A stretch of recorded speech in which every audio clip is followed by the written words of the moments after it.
अस्सलाम वालेकुम नाज़रीन। ख़बर तो आपने सुन ली होगी। जैसा कि मैंने अपने गुज़िश्ता वीलॉग में बताया था कि चौधरी निसार अली ख़ान 3 साल के बाद सूबाई असम्बली में अपनी रुकनीत का हल्फ उठाने जा रहे हैं, लेकिन हुकूमत उनके रास्ते में रुकावटें खड़ी कर रही है, क्योंकि हुकूमत उनके हल्फ उठाने को एक नई साजिश और चौधरी निसार अली ख़ान को साजिश का एक मरकज़ी किरदार या मोहरा तस्वर कर रही है। नाज़रीन, बहुत तमतराक के साथ चौधरी निसार अली ख़ान रावलपिंडी से रवाना हुए और उसकी मीडिया कवरेज भी करवाई कि रावलपिंडी से रवाना हो रहे हैं और पंजाब असम्बली में जाकर अपने ओहदे का हल उठाएंगे। लेकिन क्या हिकमत अमली इख्तियार की मौजूदा हुकूमत ने चौधरी निसार अली ख़ान की इज़्ज़त अफजाई की?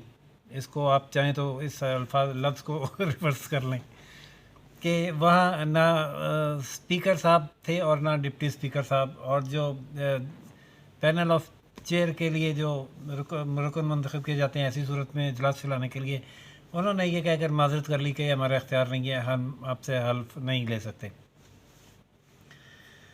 बहुत जज्बुज़ हुए चौधरी निसार अली ख़ान साहब और बाहर आकर मीडिया से उन्होंने बात की कि मैं ये कहा कि मैं किसी खेल का हिस्सा नहीं हूँ और इमरान ख़ान ठंडा ठंडा होकर करके खाएं।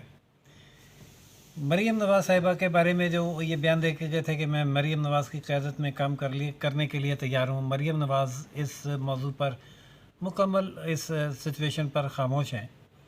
और आज जब इस्लामाबाद हाई कोर्ट में उनसे सवाल हुआ चौधरी निसार अली ख़ान के बारे में और जो उनके साथ रवैया अख्तियार किया गया, तो उन्होंने ये कहा कि वो चौधरी निसार अली ख़ान अपने साथ जो कुछ हुआ वो ख़ुद वो बेहतर बता सकते हैं, वो वहाँ मौजूद नहीं थी तो वो उस पर क्या तबसरा करें, या यकीन लिहाजा उन्होंने खामोशी अख्तियार की। नाज़रीन, जो पता ये चल रहा है कि लड़ाई दू बदू है और ज़ोरों पर है, और हर दूसरे दिन एक नया स्टेप लिया जाता है, एक नए एंगल से वार किया जाता है, एक नया मोहरा बीच में लाया जाता है, और एक तरफ से अटैक हो रहे हैं और दूसरी तरफ से डिफेंस हो रहा है।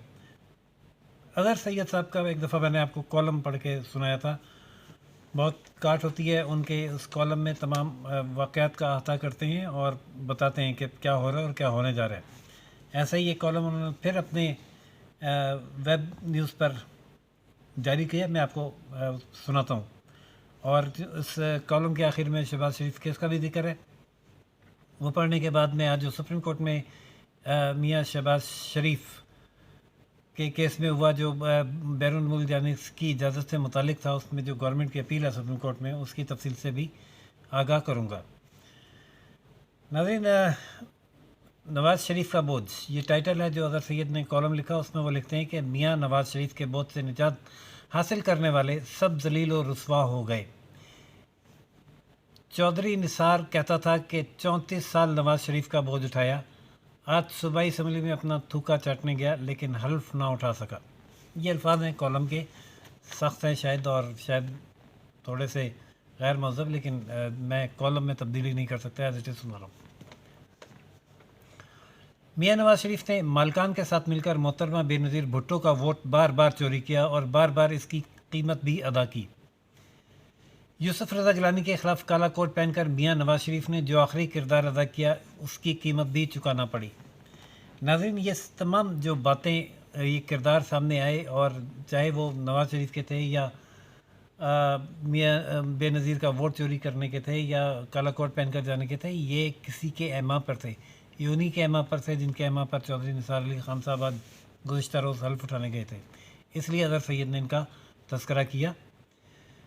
इस सारी कहानी जो एजेंसियों के फ़ख्र मियाँ नवाज़ शरीफ को पीपल्स पार्टी के ख़िलाफ़ खड़ा करने से शुरू हुई, इसका इख्तिताम है एजेंसियों की नई सौगात के दौर में देख रहे हैं।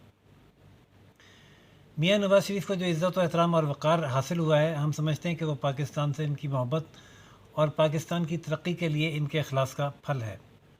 आज झूठ, धोखा और फ्रॉड के ज़रिए पाकिस्तान पर मुसल्लत किरदार अवाम के सामने इस तरह नंगे हैं कि सर दस्तार से खाली हो जाएंगे। जो जो इस मुल्क के साथ फ्रॉड में इस्तेमाल हुआ, रुसवाई सबका मुकद्दर बनेगी। किसी की कोई इज़्ज़त नहीं रही, भले वो रो रो कर सौगात को रियासत मदीना का वाली बताने वाला नौसरबाज मौलवी तारिक जमील हो या कोई साकिब निसार या खोसा। चौधरी निसार तो एक मामूली सा मोहरा है, यहाँ तो बिसात पर चालें चलने वाले शह मात का सामना कर रहे हैं। बेबसी का ये आलम है कि मियाँ शहबाज शरीफ दरख्वास्त जमानत दायर करने से पहले टिकट ख़रीद लेते हैं, यानी बिसात बिछाने वालों ने बंदोबस्त किया था कि भाई को मनाओ, उनका इनकार पर रास्ता रोक लिया जाता है और फिर आज ISI सेक्रेटेरिएट का दौरा भी हो गया। ये ISI सेक्रेटेरिएट का दौरा वज़ीर आज़म इमरान खान साहब ने किया और वहाँ जाके शायद एक दूसरे की गलत फहमियाँ दूर करने की कोशिश की गई। मसला ये है कि आशिकी में इज़्ज़त सादात जा चुकी है। खिलाफ आइन रियासत के खारजा और दाखिला पॉलिसियों की मिल्कियत की जो लत पड़ी है या जो इश्क लाहक है वो जानलेवा है। अब जाना ही होगा, आग का दरिया है और तैर कर जाना है। हालात जिस कदर तेज़ी के साथ हाथों से निकल रहे हैं, जाली मुआशी तरक्की के बयानात किसी सूरत रोक नहीं पाएंगे। ये इशारा है उस ख़बर की जानिब जैसे आधी रात को चांद निकल आया था और सुबह ईद हो गई थी, इसी तरह अचानक आधी रात को निस्फ शब को ये ख़बर जारी हुई कि पाकिस्तान की GDP की शरह नमू 4% हो गई है जिसका पोस्टमार्टम फिर IMF और वर्ल्ड बैंक ने किया और ये बताया कि 4% नहीं है। माशी बहरान की वजह से अभी तो अमरीकी ख़ुद और आलमी मालियाती इदारों माजरत मुआशी बहरान की वजह से अभी तो अमरीकी ख़ुद और आलमी मालियाती इदारों के ज़रिए गर्दन मरोड़ रहे हैं। हमें तो खौफ इस वक्त से आ रहा है कि चीनी कर्ज़ों की अदायगी भी तेज़ी से करीब आ रही है। चीनियों ने गिच्ची मरोड़नी शुरू कर दी तो कहाँ से कोई जाए पनाह आएगी। सऊदी अरब, रूस, तुर्की है बसात आलम में कोई दोस्त भारतीयों को पुरअमन रहने के लिए भारतीय कौमी सलामती के मुशीर से मुलाकातें बैरूनी ज़राए ब्रेक करते हैं। अमरीकियों को ज़मीनी और फ़िज़ाई रसाई देने की ख़बरें वाशिंगटन पोस्ट ब्रेक करता है, जिसकी तरदीद बहरहाल फ़ॉरेन ऑफिस ने कुछ इस अंदाज में करने की कोशिश की है कि वो उसकी तस्दीक और उस पर मोहर तस्दीक सख्त है, जिसके फ़िज़ाई अड्डों के हवाले से जो दावा अमेरिका ने किया कि उन्हें फ़िज़ाई और ज़मीनी रसाई पाकिस्तान में दे दी गई है, उसकी तरदीद करते हुए फ़ॉरेन ऑफिस ने यह कहा है कि कोई नया मुआहदा नहीं हुआ, ये मुआहदा 2001 से चला आ रहा है। हो सकता है रिन्यू हुआ हो, लेकिन इनकी तरदीद है और अमेरिका की तस्दीक है। कौन सच्चा है कौन गलत है ये फ़ैसला आप अवाम अपनी अपनी हुब्बुल वतनी के तहत ख़ुद कर लें। बेबसी ना जाने क्या क्या फ़ैसले करा रही है। मुल्क व कौम की किस्मत के फ़ैसले हो रहे हैं। 50 साल अफ़गानिस्तान और 77 साल कश्मीर पॉलिसी का जनाजा पढ़ा रहे हैं और अवाम को ख़बर ही नहीं कि इन्हें शराब का असीर बनाया गया था। जो दिखाया ख्वाब था, वो जो सुनाया अफसाना था। मुल्क भिखारी बन गया। कहीं रोज़वेल्ट होटल नीलाम हो रहा है। PIA की बैनुल अक़वामी परवाज़ों पर पाबंदी है। आलमी सालसी अदालत रेकोडिक के मामले पर अरबों डॉलर का जुर्माना कर चुकी है और अदायगी के लिए जेब में धेला नहीं। यूरोपियन यूनियन टेक्सटाइल कोटा ख़त्म करने की करारदाद मंजूर कर रही है। बरतानिया मखसूस फंड्स की तरसील पर पाबंदी लगा रहा है। फाइनेंशियल एक्शन टास्क फोर्स अपने नाखून और दांत तेज़ कर रही है और ये सौगात के साथ इजलास करके नवाज़ शरीफ को पैगाम देते हैं, हम नहीं बदलने वाले। ना बदलो। मुल्क और कौम पर जो आसेब का साया मुसल्लत किया है उसकी छाँव में सब के सब आएंगे। ये दुनिया है, यहाँ हर चीज़ पलट कर आती है। जिस तरह महज़ब दुनिया चलती है वही रास्ता अपनाएंगे तो बचेंगे। हम नहीं समझते कि आसिफ अली जरदारी, मौलाना फजलुर रहमान, शहबाज शरीफ और नवाज शरीफ दीवार पर लिखे हक़ाइक़ नहीं पढ़ रहे। सियासतदानों को सब नज़र आ रहा है, सियासतदानों को सब नज़र आ रहा है कि दाने मुक गए ने, यानी दाने ख़त्म हो गए हैं। कभी जहांगीर तरीन ग्रुप बनता है, अक्सरियत ख़त्म हो जाती है, लेकिन पीपल्स पार्टी ना मुस्लिम लीग नून कोई भी तहरीक अदम अतमाद का दाना चुगने के लिए तैयार नहीं। मुल्क की मईशत की तबाही, अफ़गान और कश्मीर पॉलिसी की तदफीन के लिए एक कंधे की अशद ज़रूरत है। ख़बरदार जो पीपल्स पार्टी, मुस्लिम लीग नून या मौलाना फजलुर रहमान ने जनाजे में शिरकत की, ख़ुद लाए थे, ख़ुद भुगतें या फिर वोट को इज़्ज़त दें। دوسری صورت یہ ہے کہ ففتھ جنریشن وار کے مجاہدین کے ذریعے جھوٹ، دھوکہ اور فراڈ کا بازار جاری رکھیں کہ ملکی معیشت ترقی کر رہی ہے۔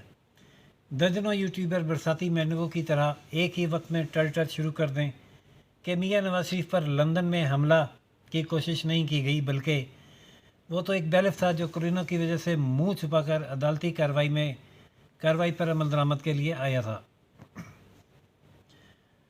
میاں شہباز شریف کی بیرون ملک روانگی کی اجازت کے خلاف سپریم کورٹ نے جن ججوں کا بینچ بنایا ہے، ان کے ناموں سے ہی پتہ چل رہا ہے کہ 22 کروڑ پاکستانیوں کی ایٹمی ریاست میں انصاف کا معیار ریاست مدینہ ایسا ہے کہ نہیں۔ اظہر سید صاحب یہ کہہ رہے ہیں کہ شہباز شریف کیس میں جو بینچ بنایا گیا ہے، اس بینچ میں جو 2 جج شامل ہیں، ان کے ناموں سے ہی پتہ چل رہا ہے کہ موجودہ ریاست میں انصاف کا معیار ریاست مدینہ جیسا نہیں ہے۔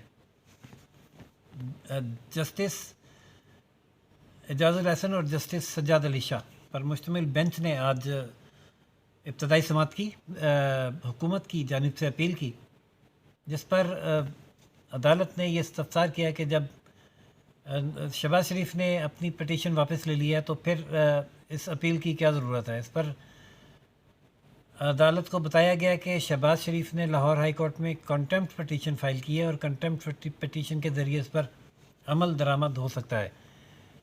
اور اعجاز الاحسن نے یہ بھی پوچھا کہ کیا ہائی کورٹ کے حکم پر اداروں نے عمل نہ کر کے بادی نظر میں توہین عدالت نہیں کی۔ اٹارنی جنرل نے بتایا کہ شہباز شریف کو علاج سے روکے جانے کا معاملہ نہیں ہے، معاملہ یہ ہے کہ قانون سب کے لیے برابر ہے اور اصول کے تحت ان کو روکا گیا۔ اعجاز الاحسن نے وہی جس خدشے کا ذکر اظہر سید صاحب نے بھی کیا، یہ سوالات کیے کہ کیا شہباز شریف نے ایسے طبی ڈاکومنٹ جمع کروائے تھے جن سے میڈیکل ڈاکومنٹ جن سے یہ پتہ چلتا کہ انہیں کوئی میڈیکل ایمرجنسی ہے۔ اٹارنی جنرل نے بتایا کہ ایسے کوئی دستاویزات جمع نہیں کروائی گئی، نہ ہی ہائی کورٹ نے حکومت کو نوٹس کیا اور ہائی کورٹ کا موقف سنا گیا، بلکہ پہلی پیشی میں انہیں جانے کی اجازت بھی دے دی گئی۔ یہ سننے کے بعد جسٹس اعجاز الاحسن نے ریکارڈ طلب کیا ہے ہائی کورٹ سے مقدمے کی سماعت کا، کہ پٹیشن کب دائر ہوئی، سماعت کب ہوئی، فیصلہ کب ہوا، کون سے دستاویزات آئے تھے، کون سے نہیں آئے تھے۔ تمام ریکارڈ عدالت کو فراہم کرنے کا حکم دیا ہے۔ رجسٹرار لاہور ہائی کورٹ کو اور میاں شہباز شریف صاحب کو نوٹس جاری کر کے مزید سماعت 2 جون تک کے لیے ملتوی کر دی ہے۔ ناظرین، 2 جون کو اس پر جو بھی پیش رفت ہوگی اس سے ہم آپ کو بریکنگ سٹوری کے طور پر آگاہ کریں گے۔ تب تک کے لیے اجازت دیجیے راشد حبیب کو، روشن پاکستان نیوز سے۔ اللہ حافظ۔